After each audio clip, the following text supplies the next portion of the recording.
मेरे प्यारे साथियों, हम आए हैं एक नई कहानी के साथ। गुप्ता परिवार ने छुट्टियों में घूमने का प्लान बनाया था। उनके परिवार में 5 सदस्य, रवि और उनकी पत्नी सीमा, उनके 2 बच्चे रीना और अर्जुन और उनकी दादी ने शिमला जाने के लिए रात की ट्रेन पकड़ी। ट्रेन पुराने जमाने की थी, लकड़ी की सीटें धीमी रफ्तार से पहाड़ों के बीच से गुजर रही थी। रात का समय हो गया था। ट्रेन अंधेरे जंगलों और सुनसान घाटियों से होकर गुजर रही थी। ट्रेन की बत्तियां थोड़ा धीमी मध्यम हो गई और चारों ओर एक अजीब सा सन्नाटा छा गया। अचानक ट्रेन के डब्बे में एक अजीब सा महसूस होने लगा। अचानक एक ठंडी हवा का झोंका आया, मानो सर्दी कहीं और से नहीं बल्कि अंदर से ही आ रही हो। रवि ने खिड़की बंद करने के लिए उठने की कोशिश की। तभी उसे खिड़की के बाहर एक परछाई दिखाई दी। वह एक महिला की परछाई थी जो एक ट्रेन के साथ साथ उड़ती हुई नजर आ रही थी। रवि घबरा गया और तुरंत खिड़की बंद कर दी। सीमा ने पूछा, क्या हुआ रवि, तुम इतने घबराए हुए क्यों लग रहे हो? रवि ने कुछ कहने की कोशिश की, लेकिन शब्द उसकी जुबान पर अटक गए। अचानक ट्रेन रुक गई और चारों ओर अजीब सी आवाजें आने लगी। अर्जुन ने दरवाजे की तरफ देखा तो उसे लगा कि कोई दरवाजे के पास खड़ा है। पापा, वहाँ कोई खड़ा है, अर्जुन ने डरते हुए कहा। रवि ने जैसे ही दरवाजा खोलने की कोशिश की, दरवाजा खुद ब खुद खुल गया और एक ठंडी हवा का झोंका अंदर आया। सबकी नजरें अंदर की ओर थी।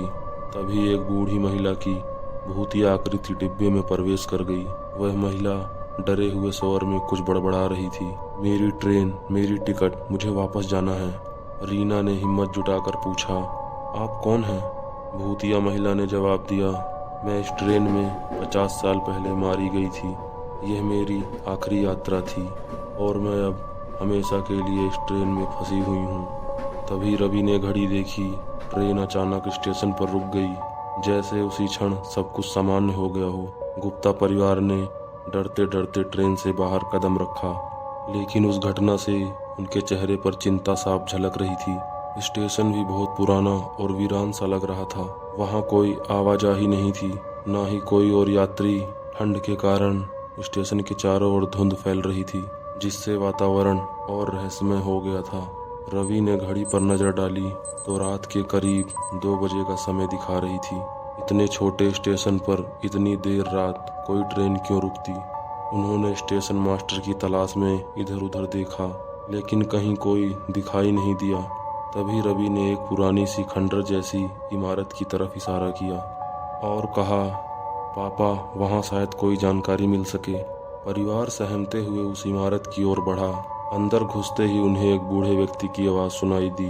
क्या आप उस ट्रेन से आए हैं? वह आवाज़ थोड़ी टूटी फूटी और डरावनी थी। जब परिवार ने पलट कर देखा तो वहाँ एक बूढ़ा स्टेशन मास्टर खड़ा था, जो उनकी ओर बिना पल के झपकाए देख रहा था।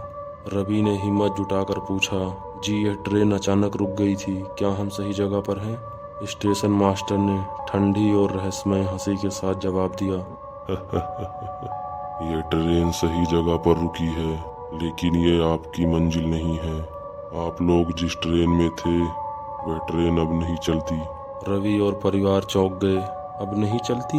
लेकिन हम सभी उसमें यात्रा करके आए हैं, सीमा ने घबराते हुए कहा। स्टेशन मास्टर की आंखें चमक उठी। यह ट्रेन 50 साल पहले दुर्घटनाग्रस्त हो चुकी है।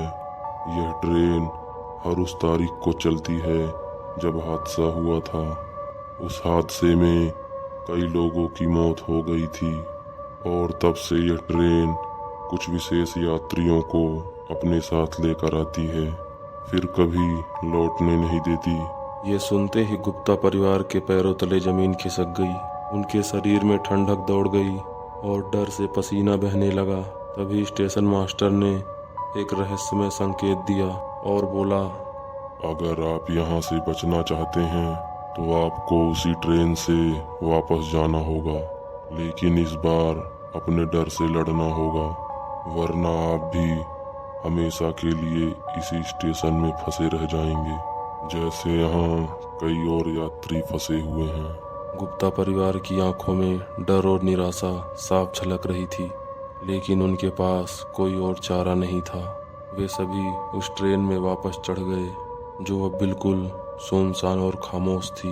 ट्रेन धीरे धीरे फिर से चलने लगी लेकिन इस बार परिवार ने अपनी नज़रों को सख्त किया, मन में डर को काबू किया और एक दूसरे का हाथ थाम लिया।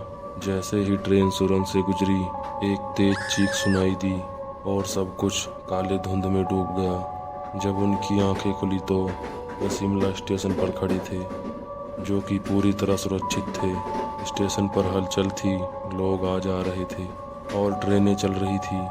गुप्ता परिवार ने एक दूसरे को देखा और राहत की सांस ली। यह सब एक सपना जैसा लग रहा था, लेकिन वे जानते थे कि जो कुछ हुआ वह सच्चाई थी। वे इस भूतिया ट्रेन के रहस्य को हमेशा के लिए अपने दिल में दफन कर चुके थे। तो दोस्तों, आप सभी को हमारी ये कहानी कैसी लगी कमेंट में ज़रूर बताएं और चैनल को सब्सक्राइब करें। इस कहानी का दूसरा पार्ट हम जल्द लेकर आएंगे।